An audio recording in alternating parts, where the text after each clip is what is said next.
Hey, happy Sunday. Just a quick recap of the different things we shared. I prefer to do this just for a week, but I think I missed the week before. Things have been a little crazy this summer.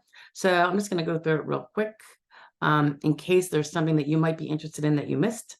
At least you'll kind of know what was on the roster and what came up, during that time period that I was able to share. So, like starting with August 20th, um, that was a Sunday. So that Sunday, I actually had posted something about um, an SSA statement where they're telling what women should be doing to make smart Social Security choices. Um, I will reiterate that all the things they said applies to men too. So I don't know why the need for you know you know depicting it as female only. So anyway, but it was all good stuff that everybody should know. So it was the SSA putting it out, and I just wanted to share it. They share with us some of their little bloggy items, so I wanted to share to you. And that was on the 20th of August. So if you wanted to look at that, just look for that date. It looks like that's when it was published, right? Yeah. Okay. So then on the 21st, I was just giving a quick kind of like a notice that there was a podcast put out by my friend and colleague Jonathan Ginsberg, where we were discussing again some things about Social Security, disability, and all that jazz. So if you go to the August 21st video, in the comments, I think it's where his podcast is linked in there. So you could go listen to that if you want to look see. Those are always kind of fun. He's great. Okay, so then the 22nd, we talked about things like what not to ask your doctor, or when not to ask your doctor for a letter to the SSA on your behalf in the midst of a Social Security disability claim or SSI claim. I find this one to be hugely important, and it's something that I touch on with any client of mine who's like, I want to go get a letter from my doctor. And I'm like, whoa. Okay, so there's that.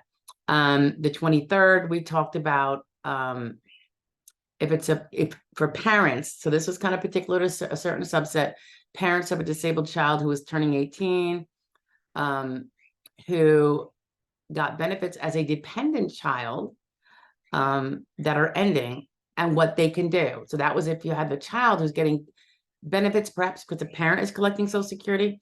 So that disabled child is not disabled in the eyes of the SSA because they're not getting it based on their own disability, but then they turn 18, and what you can do to keep them continuing to collect benefits, whereas they wouldn't otherwise if they were turning 18 or 19 and were not disabled.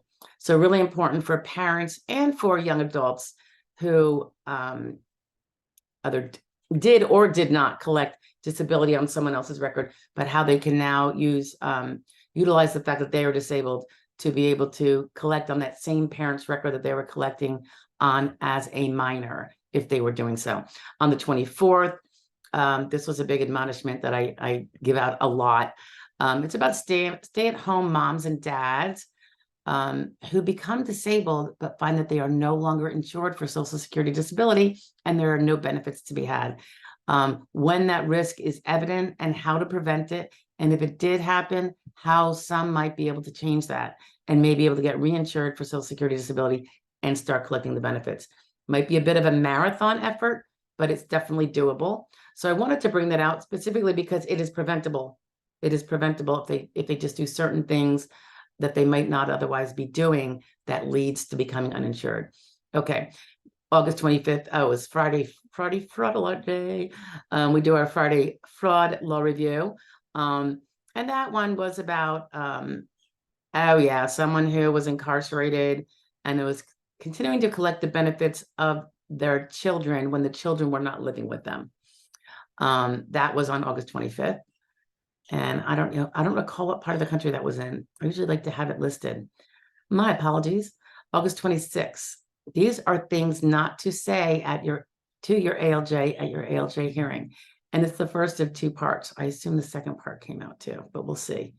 So it's things you don't want to say at your ALJ hearing. And and you don't need to. So that's a really important one for people who are staring down the face of an ALJ hearing, and it's soon to happen. I mean, it's not a bad thing to know if you're still on initial and reconsideration too, only because statistically speaking, you might be heading towards a hearing. But for sure, if you've been denied on recon and you're heading to a hearing, you're going to want to start ingraining yourself with certain tidbits of wisdom, I guess I would say, that are easy things to do or avoid if you know about them and you let it sink in a little bit.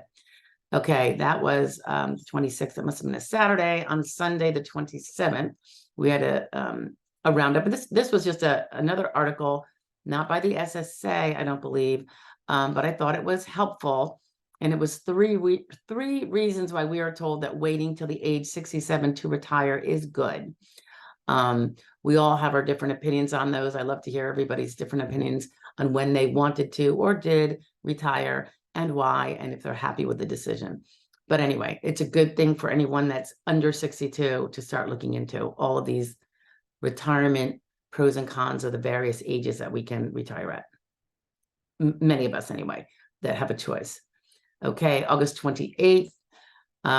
This was something that it's just a little tidbit, a little tip, if you're going to be filing.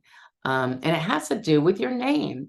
Before you actually click on and start to file that SSD application online, check this out.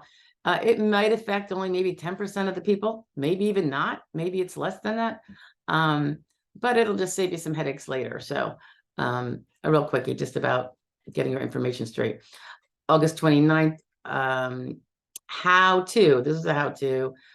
This is kind of explaining how you can look at your Social Security earnings statement that you can get from your Social Security account with SSA.gov, if you can get yourself connected. If you get your earnings statement, if you can use that if you need to find out where your quarters of coverage are, and if your date last insured is in the past, is about to happen, or is in the future. So I explain how to do that little visual charting. And we do them all the time.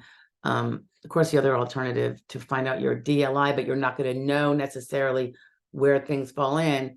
Like, let's say you don't have a current DLI and you need to go to work and get some more credits. It kind of explains to you so you know how many you have to get and how to do them at the easiest possible way. So that was August 29th. August 30th. This is kind of a sad one, really. It's if you're dying with a claim pending, or if you are a loved one of someone that's dying and has an SSD claim pending.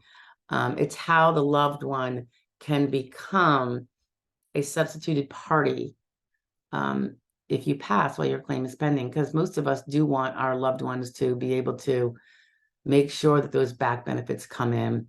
The prospectives, of course, are not going to exist, but if there's back benefits, it's how your next of kin, your family, your loved ones can substitute in as a party. It's a quick form that goes to the SSA, and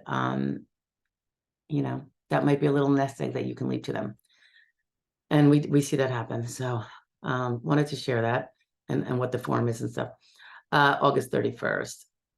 This is another thing about when you're applying pro se by yourself. It's an early on thing you're going to want to do when you're doing that first part of the application online. Because remember, doing the application online is just the beginning. That's the easy part. The rest of it is all that behind the scenes work you're going to be doing in terms of treating and making sure you get all the specialists you should be having to have a claim that is well prepared. And this one has to do about your physical impairments that you are listing on your application, what to include and what maybe not to include, how to include things, all with an eye towards the fact that this is a kind of like a notice application. You're not giving them all of your evidence, okay? Which often the evidence is going to be, hundreds, if not thousands of pages. So it's just a little tip on how best to list your impairments.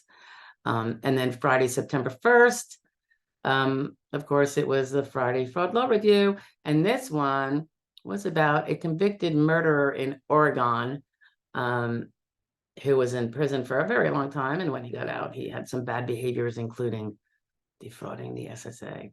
So that's just kind of I do kind of chuckle about these things, and I apologize. Crime is never good, and neither is fraud and all that. But sometimes you just have to wonder about people. So I end up chuckling a little bit. That's Friday, typical Friday. Oh, yes. Okay. So Saturday, September 2nd. This is another one of those really important things to words not to use, definitely at an ALJ hearing. But as I explain here, also in a function report, because that's where you're describing some of the very same things you're going to be describing live to your ALJ. So it's specific words. I'm going to give some examples, and there's probably plenty of others you can think of that are this, have the same problematic nature when it comes to testifying. So that one's about words you're not going to use. So I would definitely watch that if you're heading to hearing, like that other one we mentioned earlier this evening. Okay. All right. So that's the 2 weeks wrapped up. I'm going to just try to sum them up weekly, but sometimes things just get away from me and I don't have time. All right. So anyway, happy Sunday. I hope you have a wonderful Labor Day weekend, Monday, and be well. All right. I'm going to try to shut this off now. Bye, guys.